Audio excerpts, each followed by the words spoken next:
Ladies and gentlemen, this is Gail Morgan welcoming you to the Libertarian Counterpoint's Knuckleheads of Liberty podcast. You've heard their point, now listen to the counterpoint. Welcome to the Knuckleheads of Liberty podcast. We are coming at you on October 13th, 2021. Scary times, and not just because we're in the month of Halloween, but just because it's the Biden administration and every day is a new scary day.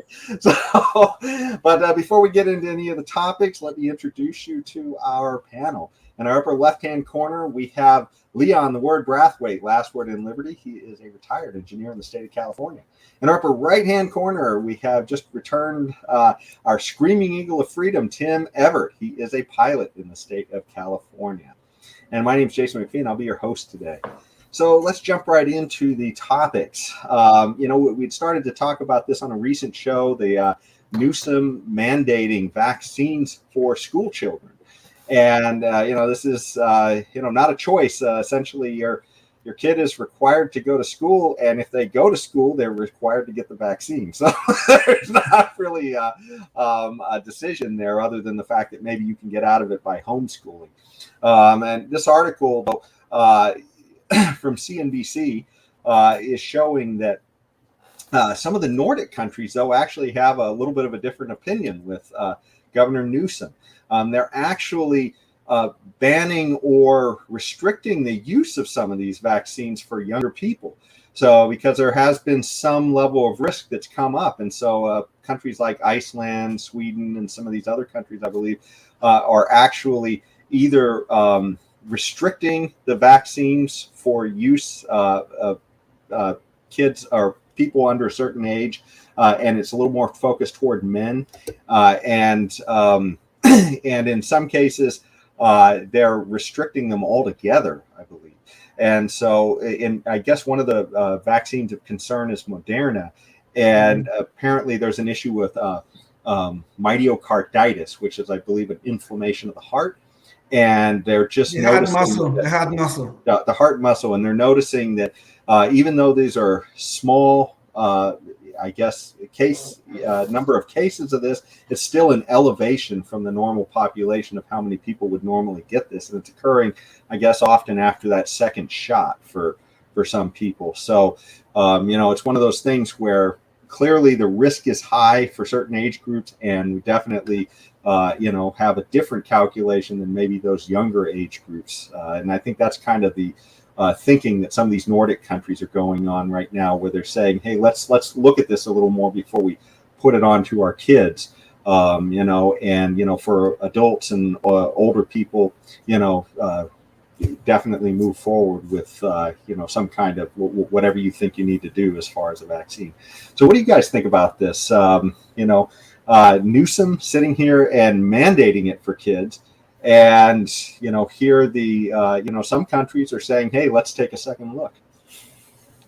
And all of these people. Tim, you want to go ahead? I'm sorry, Tim, go ahead. I had my mute button on, sorry, and just started talking. Well, okay, if I can go first. I think Newsom is adding to this lack of trust in our established watchdog government entities such as the FDA. And when he talks about stuff like this, I mean, you got to have the FDA free from political interference to make a call, whether it's good, bad, or indifferent, to give these vaccines to young kids. And you got to figure out the right dose and the right amount, and maybe the formula has to be changed a little here or there.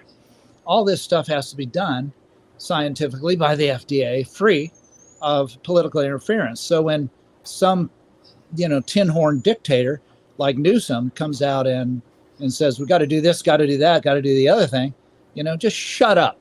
Sit down and shut up is what you need to do, Newsom, and let the FDA come out and approve these drugs in the right dosages, and then, pick it up from there, but just in the meantime, just shut up, will you?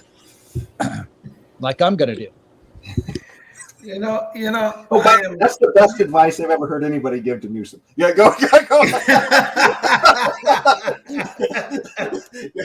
Go ahead, Leon.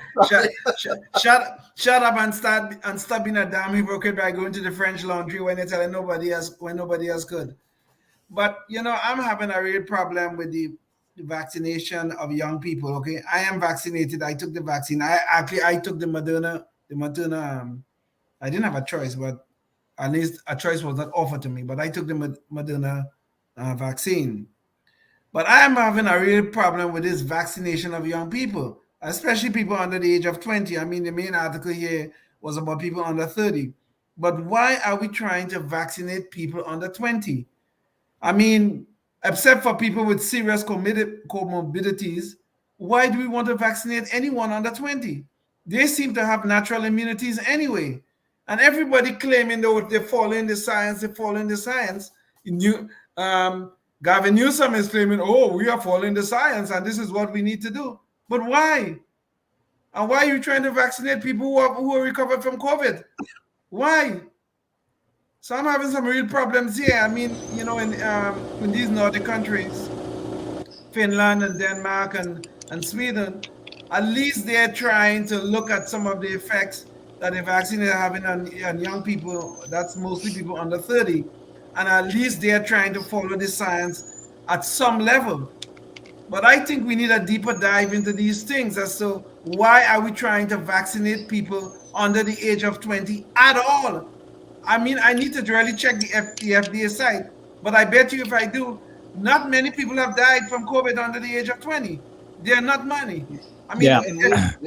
Sorry. I think I can answer one of those questions. I can't answer the one about why give it to people under 20, because you're right. They have a very low, severe COVID rate and a low death rate as a result. But I can answer the question about somebody who's had COVID before, survived with flying colors, never had an issue, never was hospitalized, whatever. Yeah. Or maybe they were, but now they've got some. It's because vaccine is a proactive methodology of fighting a virus. It's been our frontline fight since viruses, because you can't kill a virus, so you got to stop it. So that's what vaccines do.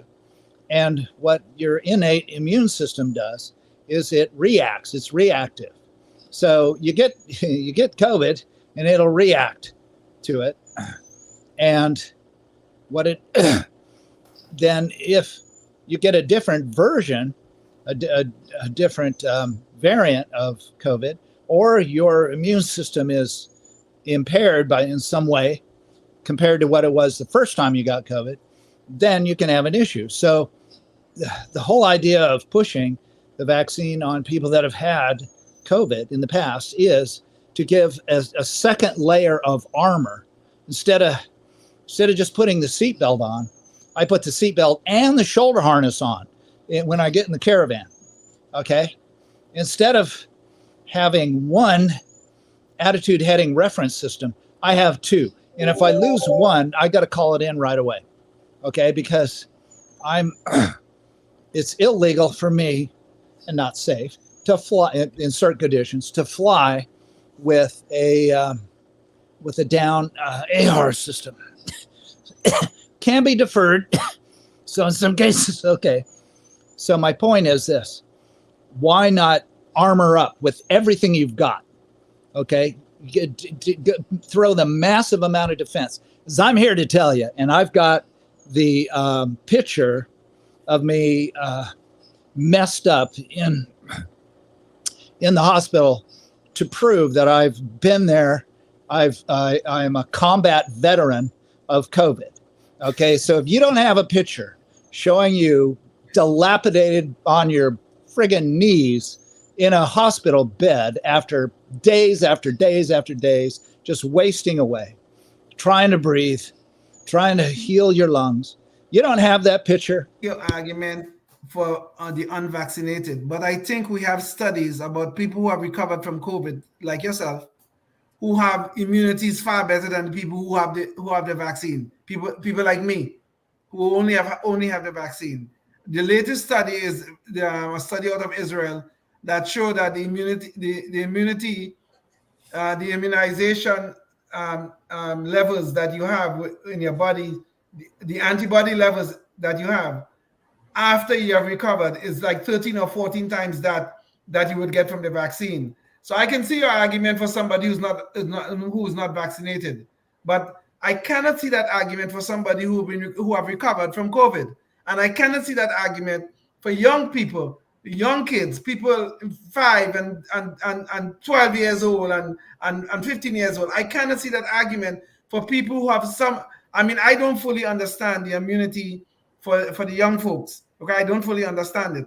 Okay, I don't know where they would have gotten the natural immunizations from, right? The people who have recovered, you know where they get that from, but I don't know where the young people get it from. But I don't see the argument in these cases. Now, for people like me, who was unvaccinated until I took the Moderna, yes, of course, I need to be protected. And if I end up, if God forbid I did not, and I ended up on my knees and I end up in combat like you suggested, sure, then we would know why.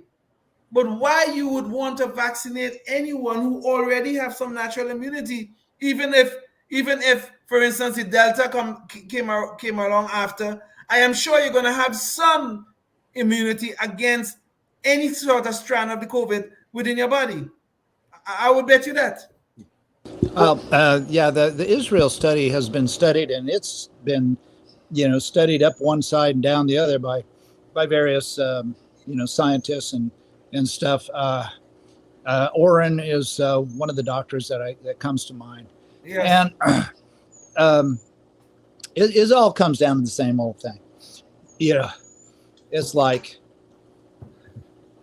vaccine safe and effective, for most people. Okay. So, why not? And again, I'll reiterate, your variant, like the Delta variant that I had, is going to be, could be different. There could be a new variant in another couple months. We're going into wintertime.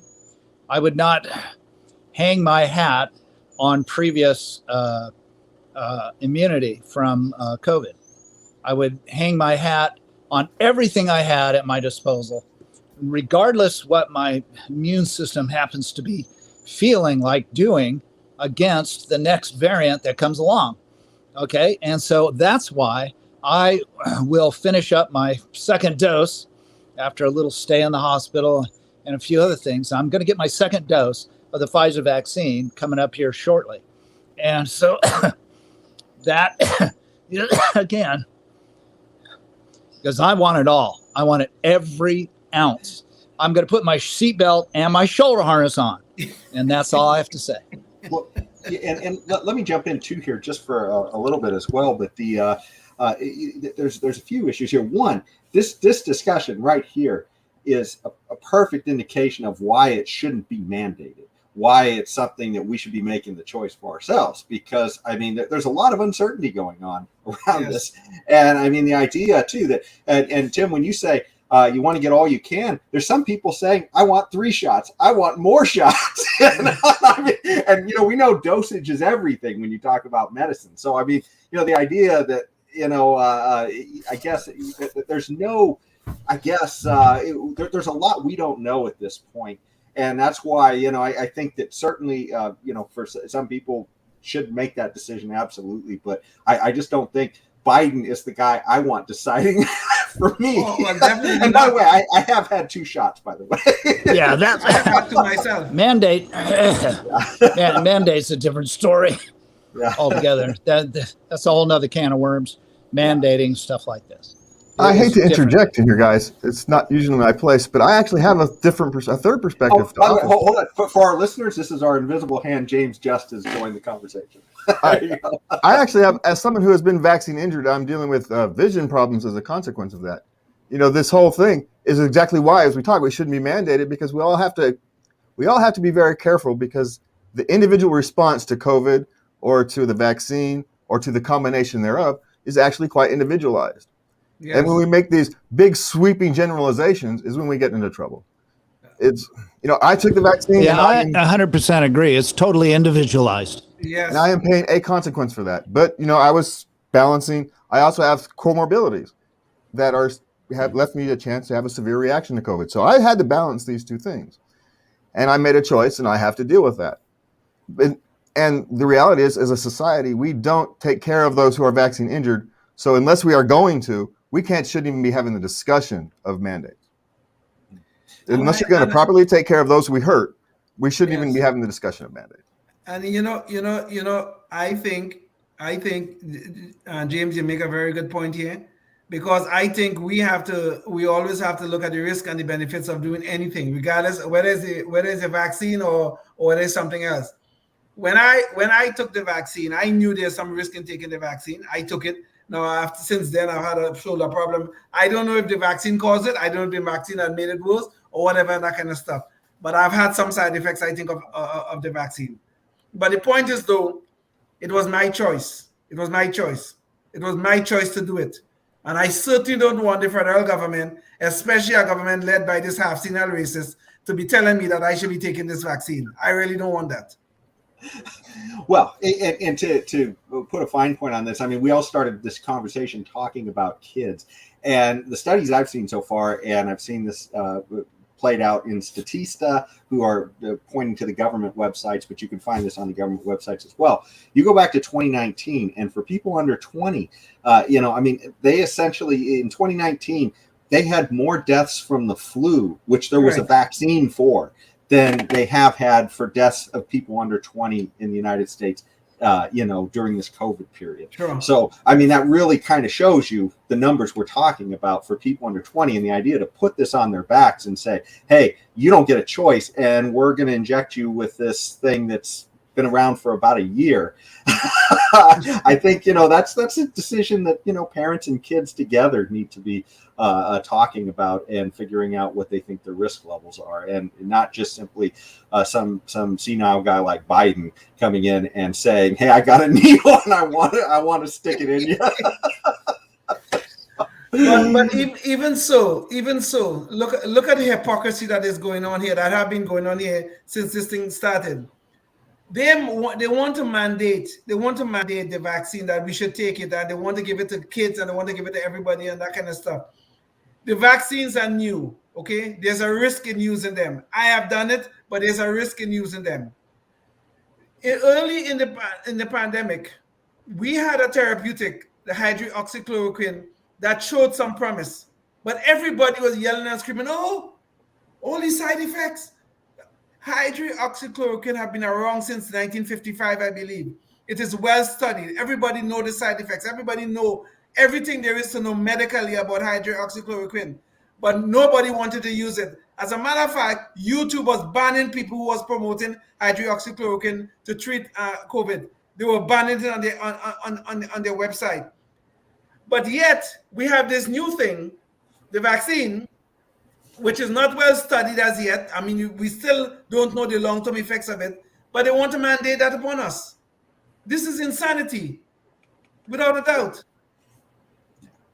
Well, and we see the same thing with that, what is it, Invectum or Ivermectin? I can't remember what the name of it is. But essentially, everybody is just saying, well, that's the horse drug. Yes, right. The idea, but I mean, it's been used on people. And the point is, there should be a rational discussion out in the public about these things, not just some politicized throwing things back and forth and whatever sticks at the wall. And unfortunately, that's where we're at. I mean, we literally in political echo chambers.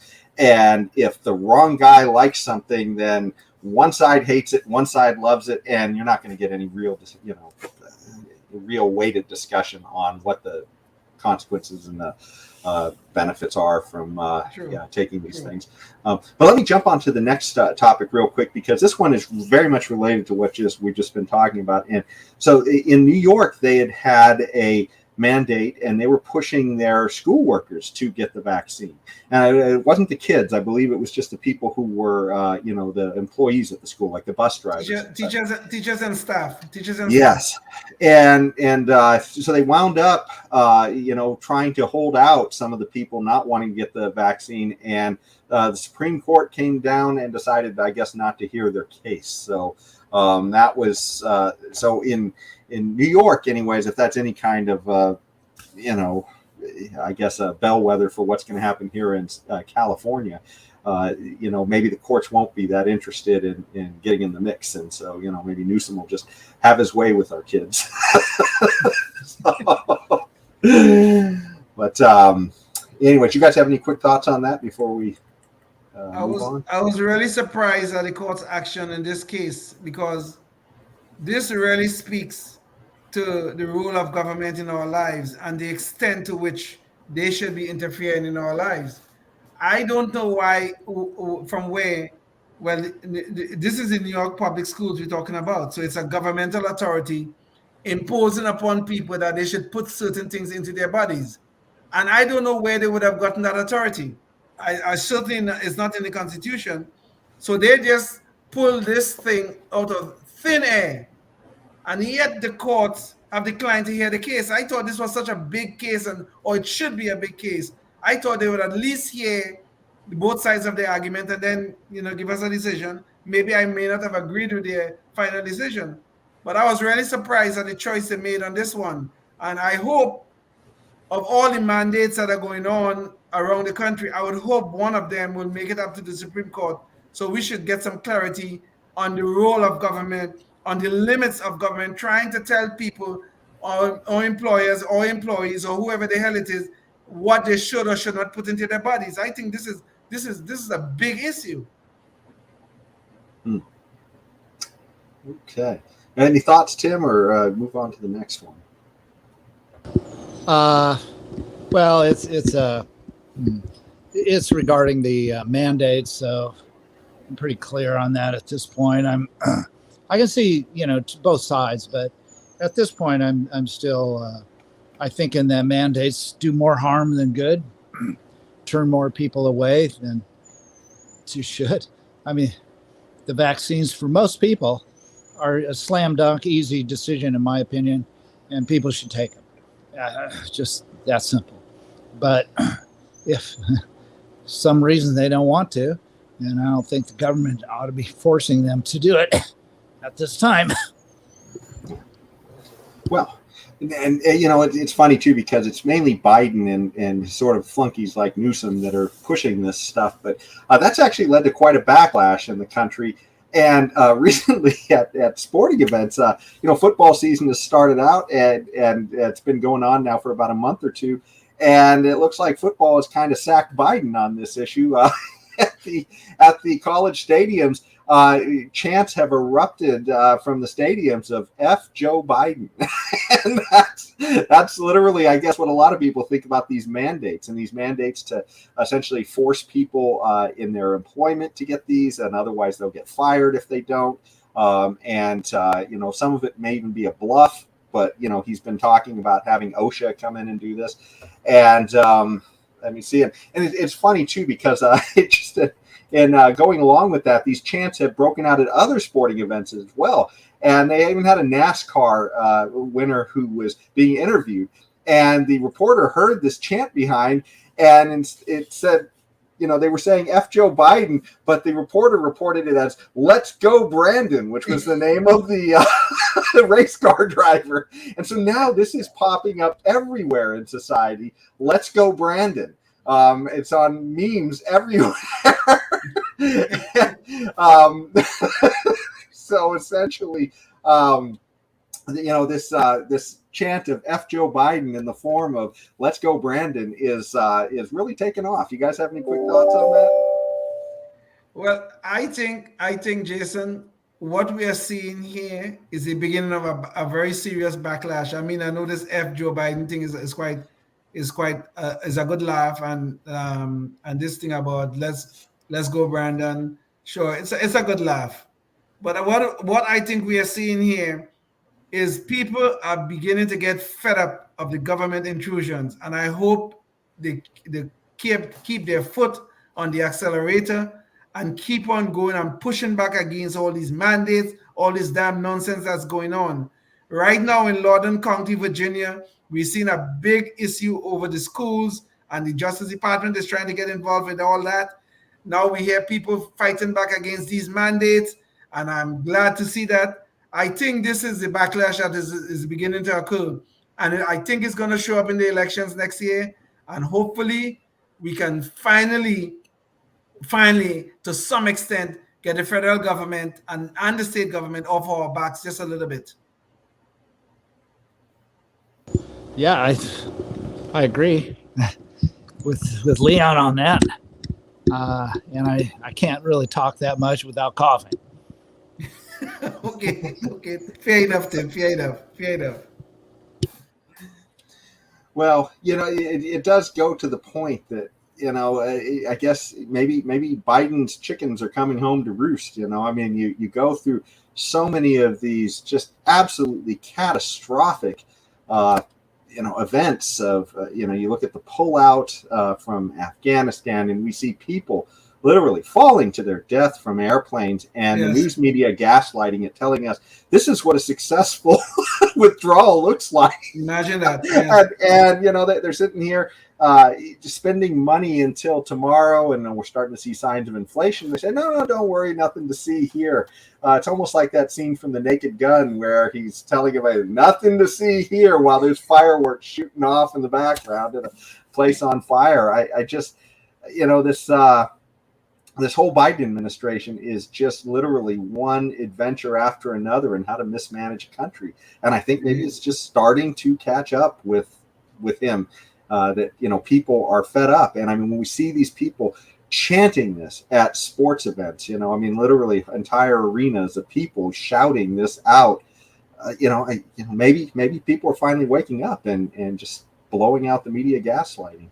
Any last parting thoughts on that? This is sort of our knucklehead noise patrol, because we rolled right past the time limit, but this works in real well with knucklehead noise patrol. But I mean, this backlash thing, I think it's an important thing, okay? And the federal government is trying to get in the way of people executing their own rights to defend themselves against the intrusions of the federal government themselves. And Lord, I hope we keep up the good fight. We really do. We have to.